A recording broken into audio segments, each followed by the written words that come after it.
All right, everybody, it's time to talk about climate change once again. Of course, Al Gore is rabble-rousing currently. Despite having several private jets, multiple homes, and having a huge carbon footprint, he wants you to change your lifestyle and live in, a hobbit house with a couple of solar panels and a lukewarm shower or something.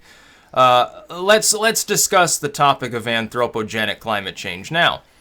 When climate change is spoken of, people often get the wrong idea because they think that people fall into two groups. Those that believe climate change exists and those that believe that it doesn't. I know of relatively few people at this point who are dumb enough, honestly, to say that the climate does not change. What remains to be determined is in several stages. The first stage is it primarily caused by mankind, or is it primarily natural, or is it some, a mix between the two? If it's determined to be natural, of course, there's really nothing you can do about it. We're kind of doomed if you think that the rising oceans and the warming of the earth in general and so forth is going to cause lots of disasters. Yeah, you're probably kind of screwed at that point. And if you think it's going to reverse and we're going to go back into like Ice Age mode, we're definitely screwed. World civilization would largely collapse. Most of the temperate zones of the earth would no longer be temperate. Areas that are currently arable outside of the temperate zones might become deserts. Others might turn into massive jungles to the point at which you'd have kudzu vine and so forth creeping over every structure. It'd be kind of hard to maintain. It'd be a vastly different world, look rather strange. In fact, where I'm sitting right now would probably be under a mile or two of solid glacial ice, so it wouldn't be good for those of us living in New England. Then we have to determine, is there anything to be done about it if it is man-made? I say no. I say that if anthropogenic climate change is real and a threat to us, if it's not a threat long-term, if there's some sort of feedback mechanism to take care of it, we're all good. There's nothing we have to do particularly. If it exists, though, and it is a threat to our way of life, we're already doomed. And by the way, climate scientists now agree with me. They've already said, we passed last year the point of no return in terms of temperature. We passed this year the point of no return in terms of atmospheric CO2. If their estimate of everything is roughly correct, if their estimate of the impact of this particular greenhouse gas, other, mankind's industries and so forth, if their estimates are right, we're already doomed. We're all going to die. Whether in this generation or the next, or maybe 200 years from now, makes a little difference. Mankind will essentially inherit an increasingly desertified, screwed up planet that will get far more warped than it is now, until at some point, of course, all these disasters and destabilization will take advantage of the fact that there's very high world population density in many areas and wipe out most of humanity. At that point, then you return probably to balance, though. Because all those forests regrowing are going to absorb a hell of a lot of that carbon dioxide right back into biosystems. So that's what I say regarding climate change. If it is indeed caused by man's activities, we're screwed. That industry, by the way, doesn't go away. When these politicians come out and talk to you about the need for you to do more composting or plant a tree, or they hypocritically state you need to lessen your carbon footprint while they travel the world to lecture you about lessening your carbon footprint on a plane that burns fossil fuel, no less, while gravitating between 2 or 3 different houses, as Al Gore does. When they do this, they're hoping that you won't notice the fact that most climate scientists, they always talk about consensus among scientists. The consensus among scientists is we're already past the point of no return. There's probably no longer anything we can do about it anyway. Unless the entire world goes totally carbon negative. As in not just carbon neutral, not just, we recycle and we compost and we plant trees and, we're not adding any CO2 to the atmosphere. No, you have to go carbon negative. We have to siphon a lot of that back out. It would require it would require extermination of half of the world's population, number one at least. It would require the virtual abolition of all heavy industry in the world. Industrialization would have to be totally done away with.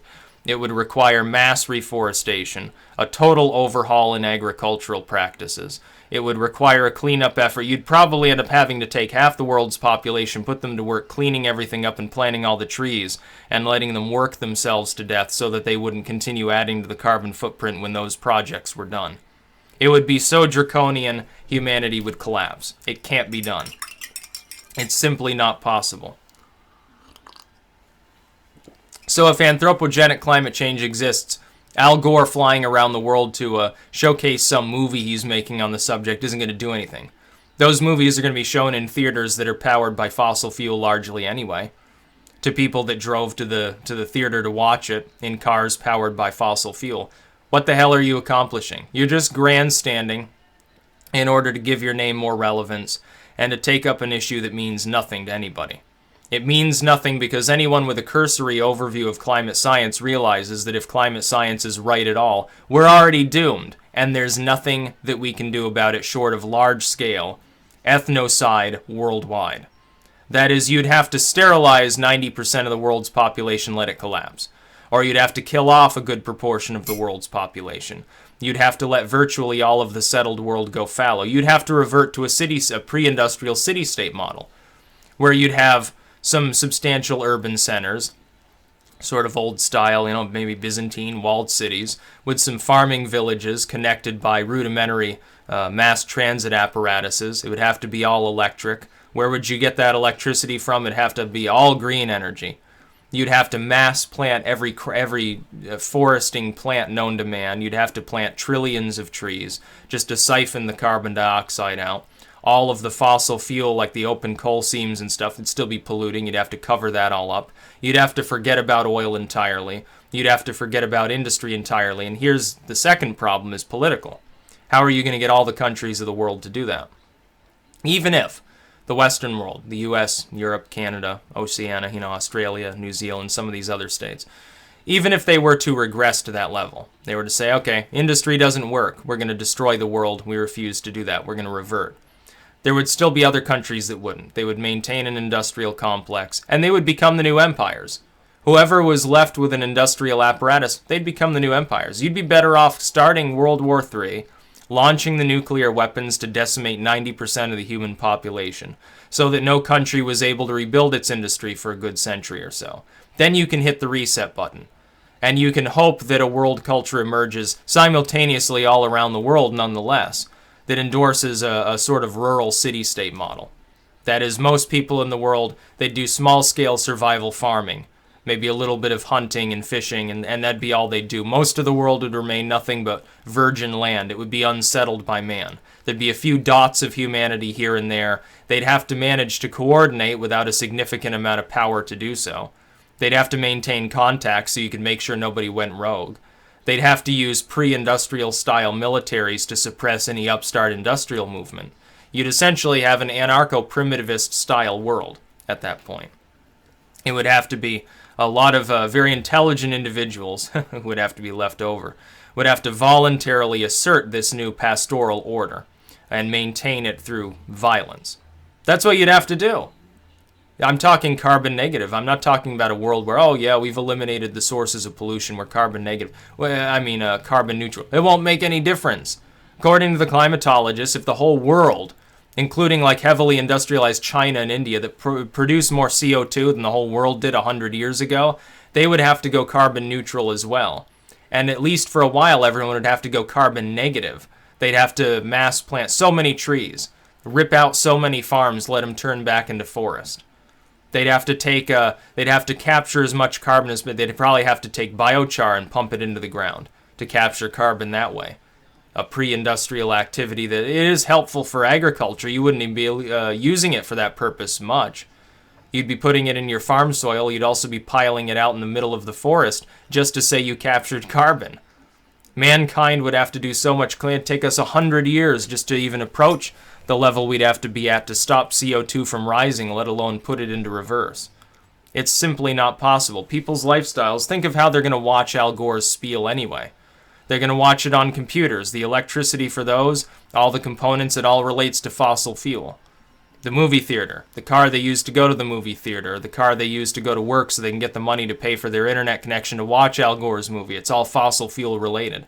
I believe in green energy. I do think we need to make that switch, but I'm hopefully optimistic that climate change involves feedback mechanisms that account for past changes in the climate before man even existed, let alone had industry.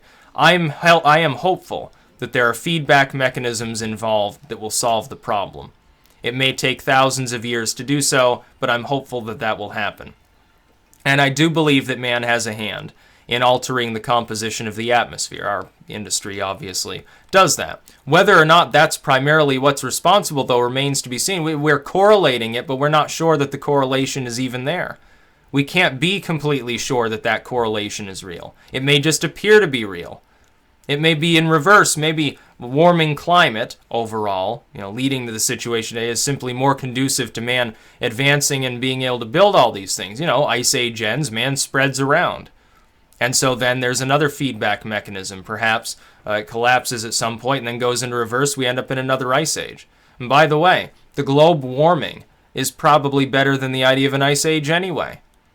30, 40 years ago, a lot of people thought we were headed for another ice age. They took one look at the hard winters they were having in the Great Lakes, parts of Europe and Asia, some of the famines and desertification there, dry spells, famines, cold snaps, even heat waves. They said, and we're headed back towards another ice age. And historically speaking, we're looking back at like ice core samples and stuff. Yeah, we're kind of about due. In a few thousand years, it'll probably be glacier mode again. And that could be true too. Maybe it has to do with some feedback mechanism. Maybe when there's too much CO2, something happens in nature. Something happens with the flow of water around our oceans or the flow of wind. Something happens and things start to get massively chillier and then take another tens of thousands of years to warm back up. We wouldn't even know. We weren't there to record it. We didn't have science at the time.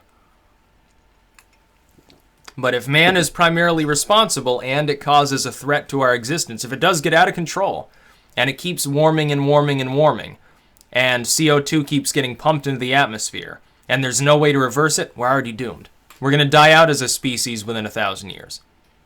And there's nothing Al Gore can do about that fact. Al Gore can go around and talk to people about solar power all he wants. China's not going to stop producing goods with heavy industry. In fact, we've made the problem worse.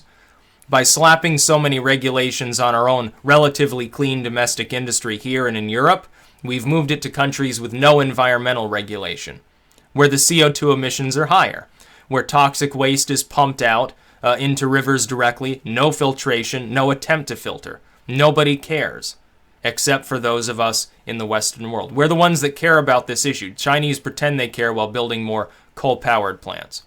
And that's what they're doing. So we'd already be doomed.